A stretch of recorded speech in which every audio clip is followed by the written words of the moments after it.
war on drugs has failed. You know it, I know it, they know it. So, since 2010, arrests for cannabis possession have fallen by 46%. The number of cautions issued has fallen by 48%. And the number of people charged has fallen by 33%.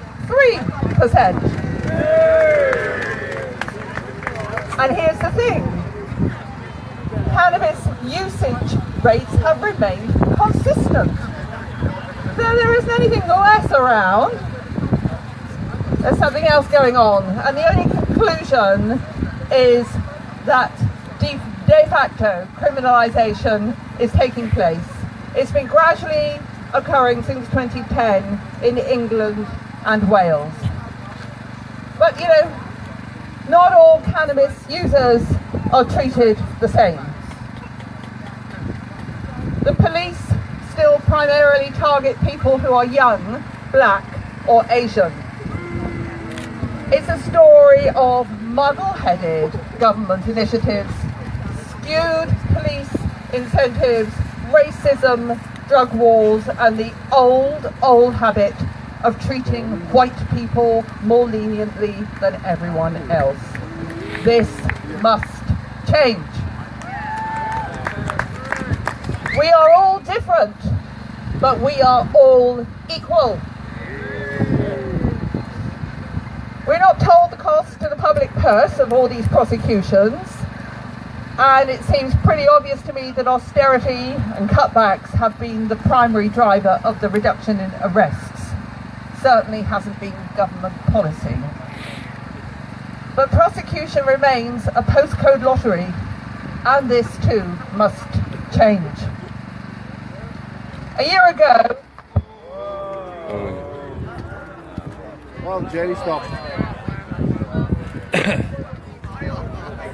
Choke. Okay.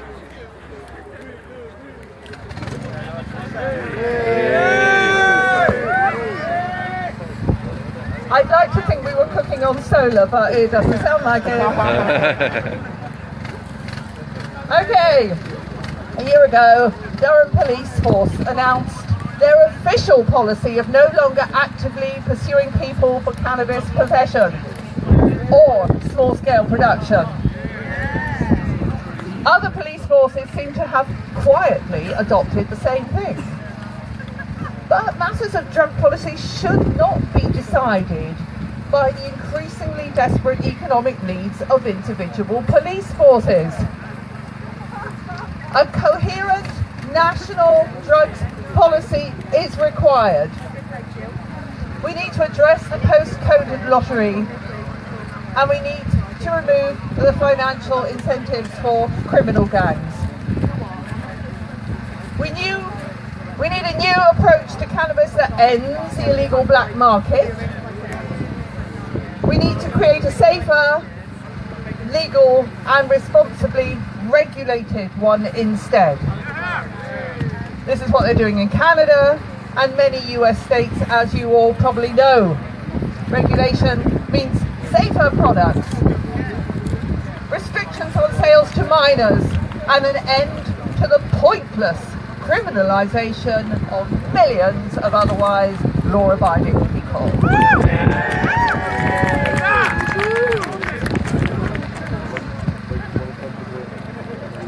New figures show that more than half the population of the UK favours legal regulation and production of cannabis.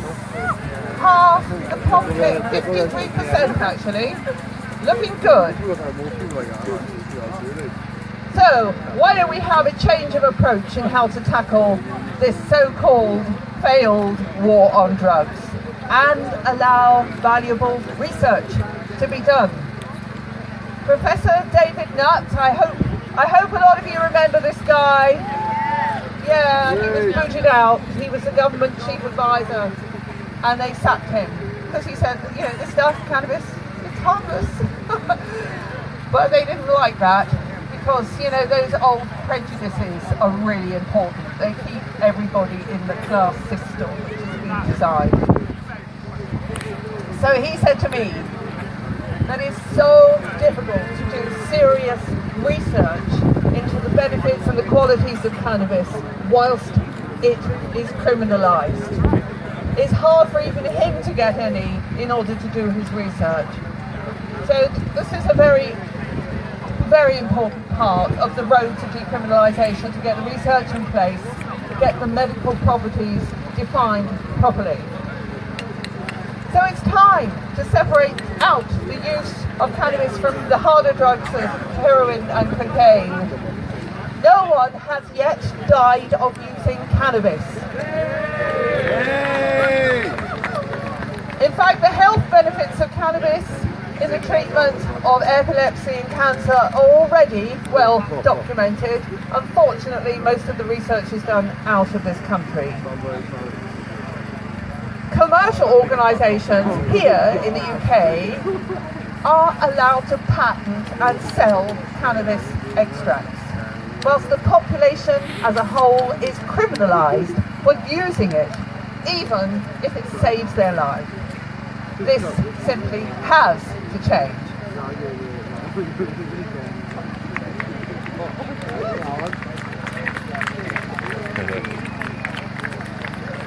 So cannabis has been legalised or decriminalised in 21 states in the US, and this is the kind of radical approach we need here. This is the approach that really, in their case, showed that all their previous drug enforcement laws were badly thought out and basically they weren't working. It's not working here either, is it? Do you feel like a criminal today? No! Neither do I. It's been wrongly labelled as a gateway drug. It is not. It is the criminalisation of it which is the gateway to harder drugs. If we remove cannabis from the black market, there will be many benefits for society, not least in taxation. And furthermore, I believe that the proceeds of taxing cannabis should be ring-fenced for local health boards. Let's not put it straight into the government coffers where they'll just give more tax cuts to the rich. Let's keep it in our own health system.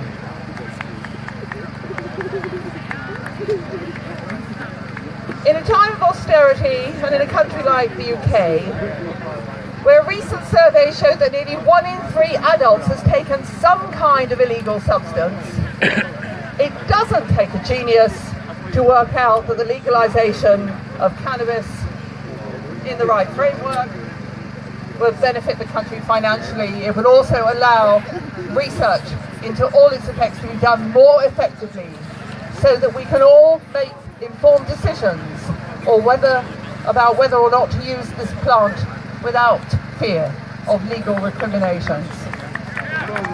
Without fear. According to recent reports, the UK could become the world's biggest grower and processor of cannabis plants destined for use in prescription medicines. Certainly, GW Pharmaceuticals have ramped up production. Huge amounts of cannabis plants are already grown here in the UK, and most are harvested by British Sugar at its 18-hectare glass house in Norfolk. 18 hectares is about 23 football pitches. Quite a lot of stuff. They used to grow tomato plants there actually, but they did a deal with GW to ditch the tomato plants and start growing the herb. So GW is now considered to be a rising star in the biotech world, attracting millions in investment and basically stitching up the entire market as it starts treating patients for cancer as well as epilepsy and MS. But if you grow it and treat yourself, you're a criminal. This so has to change. It's plainly contradictory to let large corporations make massive profits out of this natural medicinal plant when sufferers of epilepsy, MS, cancer and other painful conditions are criminalised for using it. The corporatisation of cannabis is something we really must fight against. It's really important. Our whole lives are being corporatised, not this too.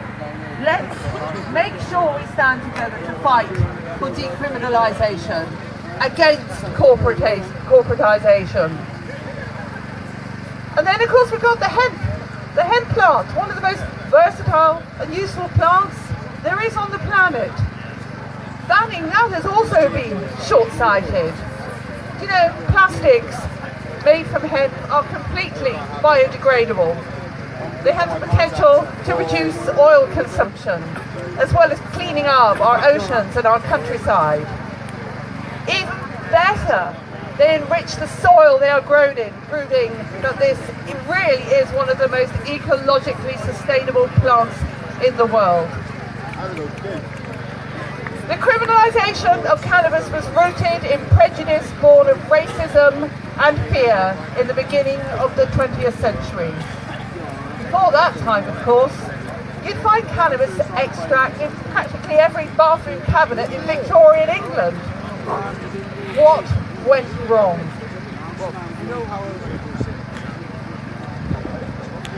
It's clear to me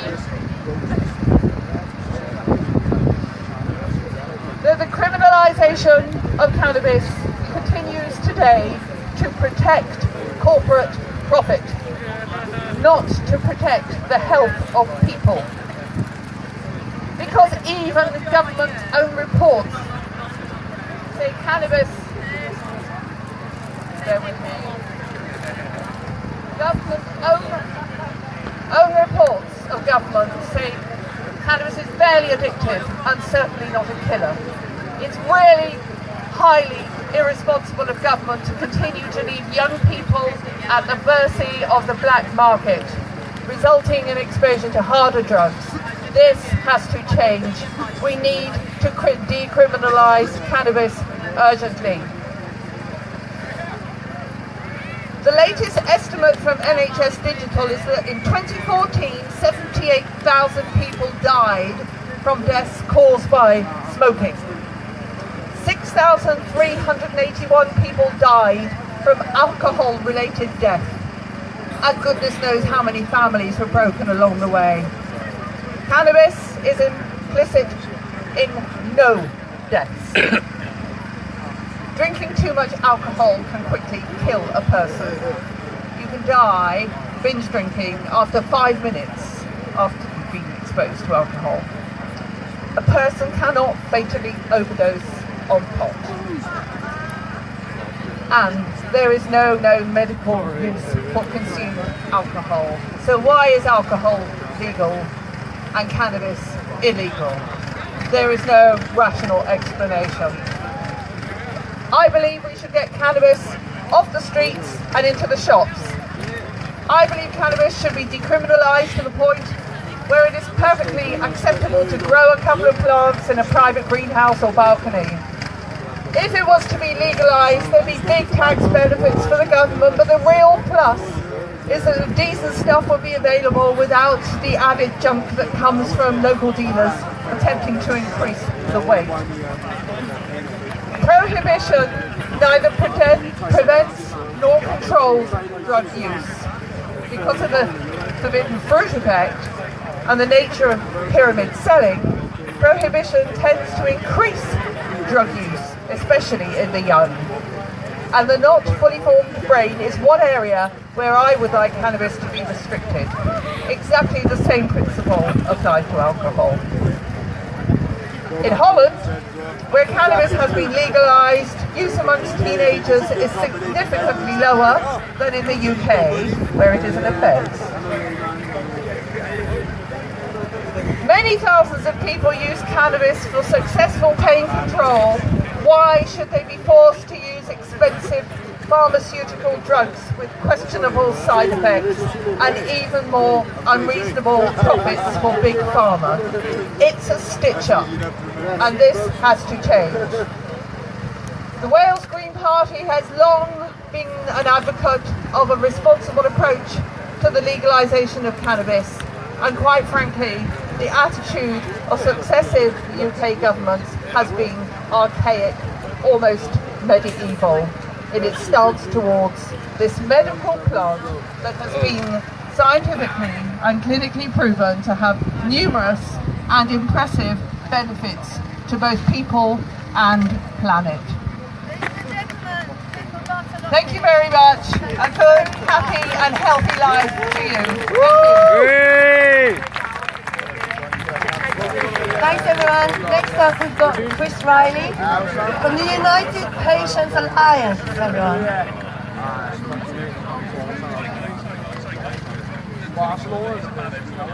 Yeah, it's all good. All good. Yeah. Fucking hell.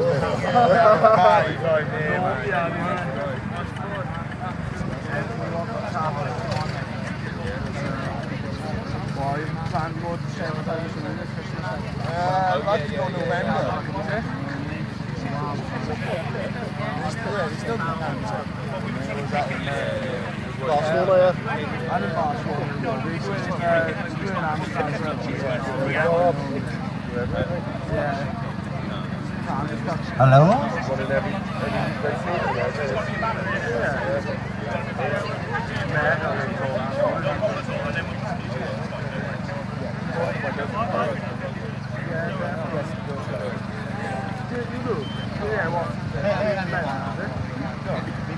Shemai Cardiff! Hey! Shouldn't he hello? That's how are you today, just in case. Brilliant, thank you.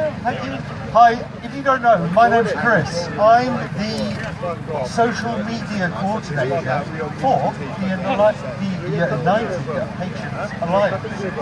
I want to talk to you about what being a medical cannabis patient is all about. You'll hear